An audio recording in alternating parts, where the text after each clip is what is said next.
Voilà, messieurs, dames, je vais vous demander de bien vouloir accueillir sous vos applaudissements Olivier Brouder, qui a réalisé le film Mère, Suzy Dupin, qui a produit le film A Boy's Life, je vais vous raconter tout ça en détail, et bien sûr aussi, et Clémence Tirmekis, qui a réalisé le film Danse Poussin que vous avez vu à la fin. Venez me rejoindre, restez avec nous, on va pouvoir discuter un petit peu avec eux quelques minutes. Mesdames, asseyez-vous.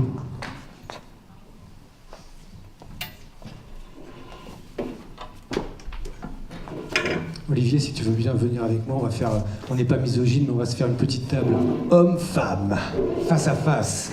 Voilà, on va laisser la parole, on va commencer par l'ordre des films. On va commencer avec Olivier, bonsoir. Ça va, on est bien, Trébordin ? Oui. Est-ce qu'on a du son sur les micros ? Oui, donc merci d'être venus aussi nombreux.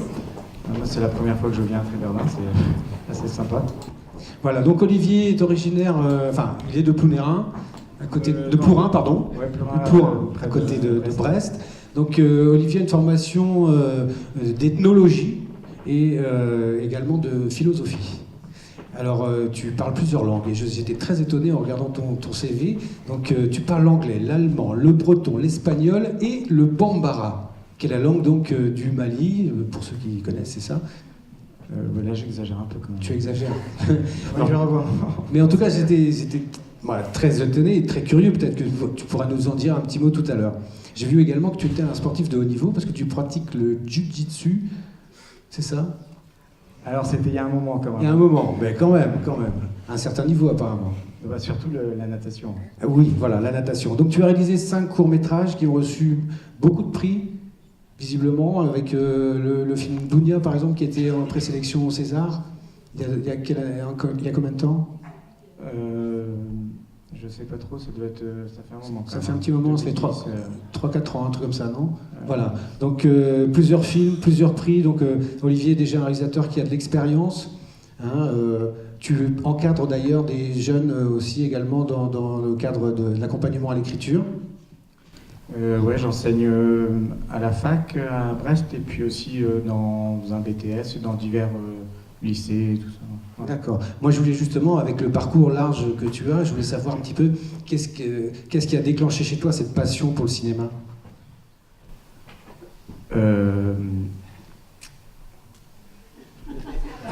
Quand j'étais petit, on n'avait pas la télé. La première fois que j'ai vu un film, c'était Pinocchio au cinéma. Et puis après, on n'a toujours pas eu la télé. Du coup, on allait au cinéma. Moi, j'ai dit du coup, juste. Il ne faut jamais dire du coup. Et donc, on allait au cinéma pour voir des films.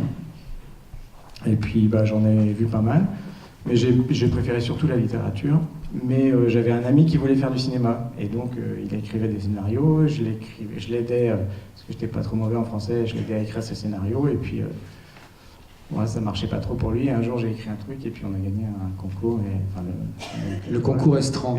Peut-être que tout à l'heure, Clémence pourra nous en dire quelques mots, parce que ton film vient aussi également de ce dispositif qui est un dispositif originaire de Bretagne, on va dire. On développera tout à l'heure. Par rapport à ton film Mère, moi j'ai eu l'occasion de le voir plusieurs fois. J'ai senti quelque chose comme un cinéma total. Voilà, un homme et les éléments. Comment est né ce projet ? Quelle est l'origine de ce projet ? C'est un film que je veux faire depuis très longtemps parce que mon premier film, déjà, ça devait être ça normalement, mais à l'époque, la technologie ne permettait pas de faire ce genre de choses. Et donc, j'ai beaucoup, avec mes frères, on a beaucoup nagé, beaucoup. Et ce que je trouvais, en littérature, en cinéma, je ne sais pas si vous avez remarqué, mais c'est très difficile à part en poésie, mais il est très difficile de rendre les sensations. Et donc, je voulais faire un film qui rende les sensations et puis qui montre aussi une certaine existence du corps. C'est vrai qu'il y a une dimension poétique, peut-être que vous aurez des questions tout à l'heure après pour lui, mais c'est vrai qu'il y a une dimension poétique. Alors j'ai eu la chance de lire également le scénario, L'écriture du scénario est très particulière. On est sur des phrases assez courtes parfois, comme de l'haïku. Enfin, on est sur une forme très poétique. C'est vraiment un projet que ceux que ça intéresse, je vous invite à le lire. Il est présent sur la scénariothèque du CNC. C'est un très très beau dossier, c'est un très beau scénario qui est écrit d'une manière comme ça, très synthétique, mais où ça dégage beaucoup de visuels. Voilà, donc c'est vraiment un très beau projet aussi sur le scénario, et je pense que c'est ça qui a aidé aussi beaucoup le projet à se monter, même si tu as déjà eu une bonne carrière, on va dire, de réalisateur derrière. D'ailleurs, quelle est la carrière de ce film, Mère? Alors le producteur ne l'inscrit pas trop en festival, bon. Mais il a eu un prix à festival de Pantin. Alors je crois que les gens ont du mal à le situer, soit ils ont du mal à savoir si c'est de la fiction ou si c'est du cinéma expérimental. Je ne sais pas ce que vous en pensez, vous, mais voilà, moi je pense qu'il y a une fiction, parce que pour moi il y a une histoire. Mais bon, voilà, c'est pas l'avis de tout le monde. Oui, ça se discute, mais en tout cas, il y a une progression par rapport à l'élément, par rapport au personnage. Donc oui, moi je trouve qu'il y a de la fiction, justement. Je trouve que c'est ça qui est intéressant, parce qu'on est un peu, j'ai l'impression qu'on est un peu à cheval entre justement ce que j'appelais moi un cinéma total, que certains appelleraient expérimental, mais du coup, il y a quand même une grande partie de fiction, à mon goût. Voilà. Donc peut-être que vous aurez des questions pour Olivier après. Moi, je voulais savoir, parce que quand même, techniquement, comment ça s'est passé ce tournage? On est dans des éléments, on est sous l'eau, sur l'eau, on suit un personnage, enfin, ça paraît complètement difficile quoi, en termes de mise en scène.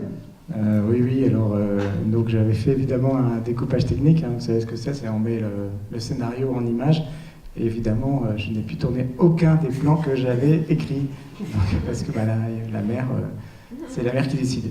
Et donc on a tourné 8 jours, mais malheureusement c'était à la pointe pointe bretonne, près de Ouessant, hein, dans l'archipel de Molène, c'est magnifique, je ne sais pas si vous y êtes déjà allé, c'est sublime. Eh bien, il faisait beau tout le temps. Alors qu'on doit avoir de la tempête dans notre film, on n'en a pas eu. Et donc on a dû faire ce qu'on appelle des retakes, c'est-à-dire un mois plus tard, mais alors là on était en mois de novembre, mi-novembre, c'était un peu plus dur pour mon frère, et pour avoir la tempête, donc là où il est près des rochers et tout ça, quoi. Et là, c'était assez sportif. Ouais, il s'est bien donné, il passait à peu près 4 heures par jour dans une eau à 13-14 degrés. Mais bon, après, voilà, ça se fait. Hein. Bah, bravo à lui, en tout cas, parce que franchement, c'est une vraie performance d'acteur. Alors, Olivier, avant de passer à Suzy, je voulais savoir quels sont tes projets. Alors, je vais faire... Bon, là, je prépare une série pour les télévisions bretonnes, donc je vais tourner le pilote très très bientôt. Après, je vais tourner un autre film là en juin, un film en breton sur. Il n'y aura pas de français du tout parce que c'est une anglaise qui arrive en Bretagne. Vous savez, dans beaucoup de villages, il y a des Anglais qui viennent habiter comme ça. Et puis bon, elle a du mal à accepter sa nouvelle vie, quoi. Et donc, elle rencontre une vieille dame. Qui ne parle que breton et qui est frappé de la maladie d'Alzheimer. Voilà, et donc entre les deux, il va se passer quelque chose. Et puis sinon, en novembre, je vais réaliser un autre court-métrage aussi. Un autre court-métrage. Et tu as des projets de long-métrage peut-être? Alors le long-métrage, oui, j'ai des projets de long-métrage, mais le long-métrage, c'est une économie particulière qui demande d'avoir les reins solides financièrement. Et ce qui n'est pas mon cas, je travaille comme tout le monde. Et donc voilà, bon, ça prend beaucoup plus de temps, et je sais pas si on dit souvent que le court-métrage est l'antichambre du long-métrage, mais je ne sais pas, je trouve que la plupart des courts-métrages que j'ai vus là aujourd'hui se suffisent dans leur forme et dans leur narration, et on n'est pas obligé de passer au long-métrage. Oui, je suis assez d'accord avec toi, parce que je trouve qu'effectivement, c'est un long débat, il y a un vrai marché aujourd'hui, il y a un vrai secteur qui est de plus en plus professionnel, qui peut permettre au public justement de voir des films à part entière, même s'ils sont de courte durée. Merci beaucoup, Olivier. Je vais passer la parole maintenant à Suzy. Alors voilà, Suzy est originaire de Trébeurdin. C'était une rencontre il n'y a pas longtemps. J'étais membre du jury au Festival Armoricourt et on les salue. J'ai rencontré Suzy et en fait, voilà, c'est une jeune femme originaire qui a né à Lannion, grandi à Trébeurdin et qui a un parcours universitaire. Elle a fait Sciences Po à Rennes. Pendant 2-3 ans, je crois. 4 ans. 4 ans. Tu es parti au Mexique, continuer à étudier la science politique. Dans le cadre de Sciences Po, on fait une année à l'étranger. Et là-bas, on pouvait prendre des cours de notre choix. Donc là-bas, j'ai pris un cours de cinéma, notamment cinéma et philosophie. D'accord, et c'est là que tu as commencé ton master en production de cinéma, c'est ça? Non, là-bas, j'ai juste pris des cours de cinéma. Ensuite, je suis rentrée en France faire mon master 1 à Sciences Po Rennes. Là, j'ai pris des cours orientés vers la culture, le plus possible en lien avec la culture et le cinéma. Et ensuite, je suis allée pour mon master 2 en Écosse, à Édimbourg. Voilà, c'est ça, et qui t'a amené, donc, ce master en Écosse, à Édimbourg, à produire des films, à commencer à produire des films au sein de l'école. Oui, en fait, dans le cadre du master, c'est un master très pratique. On devait produire des films. Et donc, j'ai produit 6 courts-métrages sur l'année, donc pendant les 12 mois de master. Donc, c'était beaucoup de boulot. D'accord, et A Boy's Life, c'est combienième film que tu as produit? Ça fait partie des 2 derniers. C'était les films de fin d'études. Pour valider le master, on devait passer au court-métrage de 10 minutes. Ceux d'avant, c'était des films de 2 et 5 minutes. Et donc là, pour le dernier, on avait un petit peu de budget donné par l'école. Et on avait un peu plus de temps pour travailler sur le développement du scénario que pour les autres. C'était le gros projet de fin d'année. Et voilà, c'était le dernier. D'accord. Donc, soit aujourd'hui, donc tu as des envies de production, d'envie de monter éventuellement une société de production. Pourquoi pas en Bretagne, on verra. Hein. Sait-on jamais. Est-ce que tu peux nous dire un petit peu quel est le rôle du producteur, justement, même si c'était des films étudiants, je pense que ça reste un peu la même démarche, quoi. Sur les films étudiants, le rôle du producteur, c'est de la production et aussi faire tout ce que les autres n'ont pas envie de faire. Donc faire les sandwichs sur le tournage, faire toutes ces choses-là. Mais sinon, le producteur, il doit trouver les financements pour faire le film. Et il doit se charger aussi beaucoup de l'organisation. Et il y a aussi toute une partie qui est un peu moins connue dans le rôle du producteur. On l'associe beaucoup à l'argent, au business, mais il y a aussi une partie artistique. Donc ça que je trouve intéressant, c'est que c'est jouer un peu sur ces 2 versants. Et donc la partie artistique, c'est parce que le producteur, il va aller chercher des talents à la rencontre de scénaristes ou de réalisateurs. Et il va travailler avec eux pour développer le scénario. Donc le développer, c'est-à-dire réfléchir à une idée ensemble. Et puis ensuite, dans le processus d'écriture, accompagner et aller essayer de tirer le meilleur chez le réalisateur, enfin chez l'auteur ou le scénariste. D'accord. Juste un petit mot, par exemple, Suzy nous a envoyé un projet pour avoir des fiches de lecture. Donc voilà, comment on peut fonctionner avec des producteurs aussi. On lit des projets, on leur fait des retours et on essaie de voir un petit peu comment on peut les aider à améliorer leur projet. J'ai cru voir aussi que tu étais comédienne. Alors, est-ce que ça fait partie de l'idée d'embrasser tous les métiers du cinéma? À la base, c'est ce que j'ai toujours voulu faire depuis que j'étais petite, donc j'ai fait beaucoup de théâtre. Et après, c'est un métier qui est difficile, donc c'est dur de se dire comédien quand on gagne pas sa vie avec ça, mais bon, comme c'est le cas dans beaucoup de métiers du cinéma, réalisateur, scénariste et même producteur.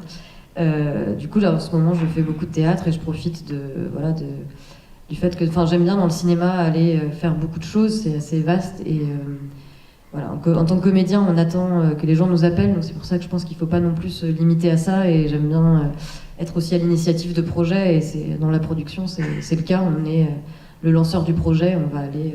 Tu suis les projets du début jusqu'à la faisabilité, jusqu'à sa construction, jusqu'à sa fabrication, quoi. Oui, c'est ça que je trouve intéressant, c'est le fait d'être présent tout le long du processus, tout le long pour toute la vie du film, en fait. Et alors justement, quels sont les projets, Suzy, aujourd'hui ? Pour l'instant, les projets ne sont pas vraiment en production. J'ai commencé un peu à travailler sur des projets d'écriture. Donc avec une amie, on a commencé à écrire un scénario de court-métrage. Tu réaliserais aussi ? Pour la réalisation, je pense pas. Enfin, on va en discuter, mais... Pourquoi pas ? Ouais, on verra. Mais ni l'une ni l'autre n'avons réalisé. Je pense que c'est quand même... Il faut se jeter à l'eau, des fois. C'est vrai, mais déjà, on n'a jamais écrit non plus, donc on va peut-être faire les choses étape par Le étape. grand bain, tout de suite. Et donc, en ce moment, tu travailles à la SACD. Oui. Alors, qu'est-ce que c'est que la SACD ? Parce que tout le monde ne connaît pas forcément le secteur du cinéma. Qu'est-ce que c'est que la SACD ? La SACD existe depuis 1777, pour la petite histoire. En fait, la SACD s'occupe de gérer les droits des auteurs. Alors, comment l'expliquer simplement ? C'est pour que les scénaristes, les réalisateurs et les auteurs de théâtre aussi puissent être rémunérés pour leur travail. Donc quand une compagnie de théâtre, par exemple, veut jouer une pièce, ils doivent demander l'autorisation de l'auteur qui a écrit la pièce, ou des ayants droit, ou des représentants de l'auteur.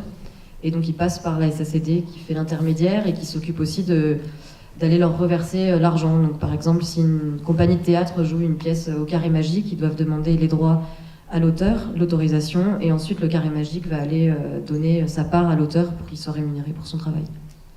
D'accord, et donc tu travailles à la SAC depuis? Depuis novembre. D'accord, très bien. Bah, merci beaucoup, Suzy. Merci à vous d'être venus.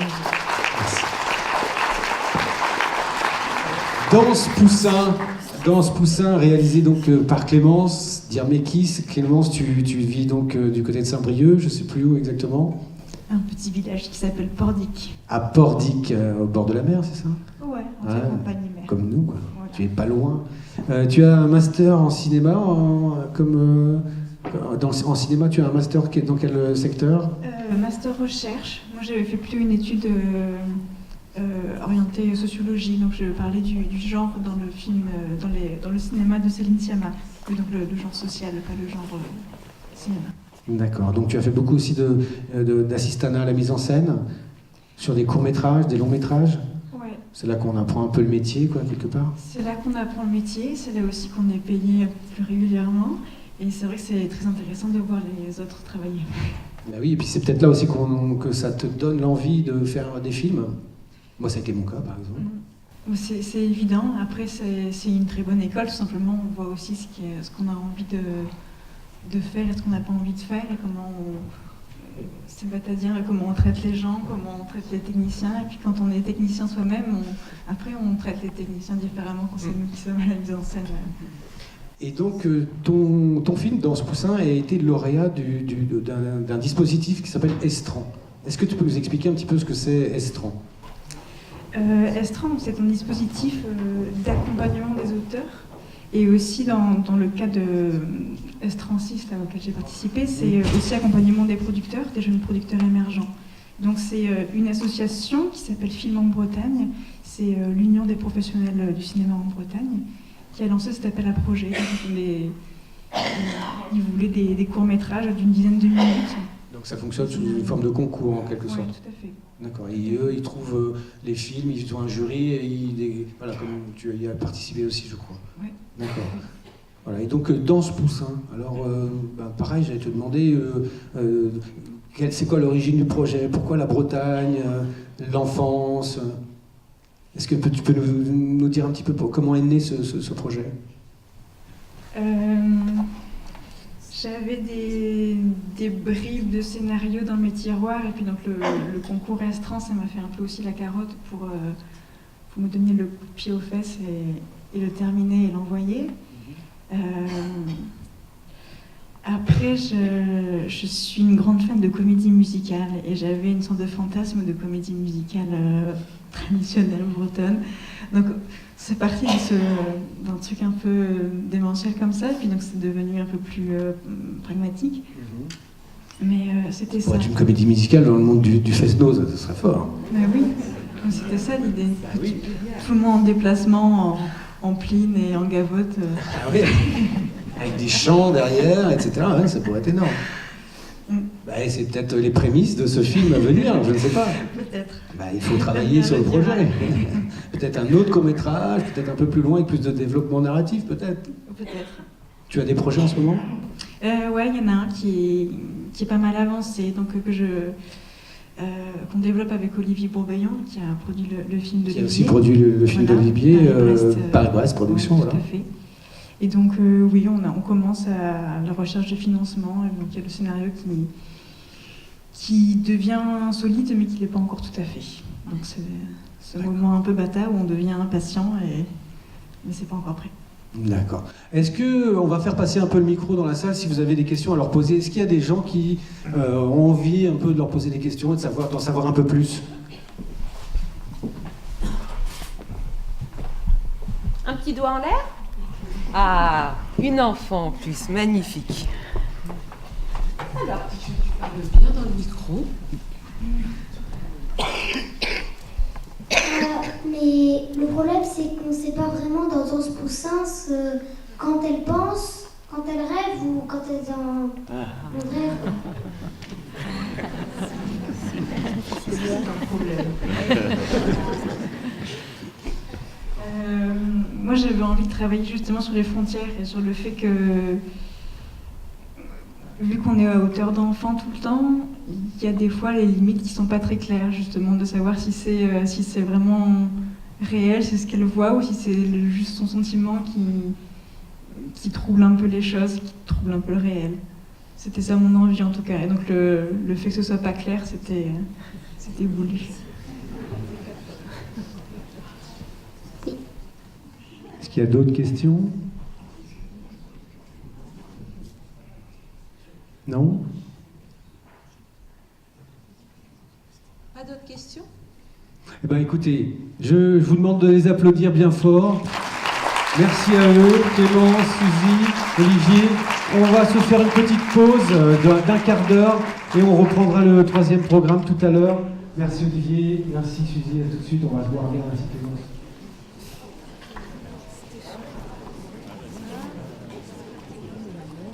Ah, ça va angoisser.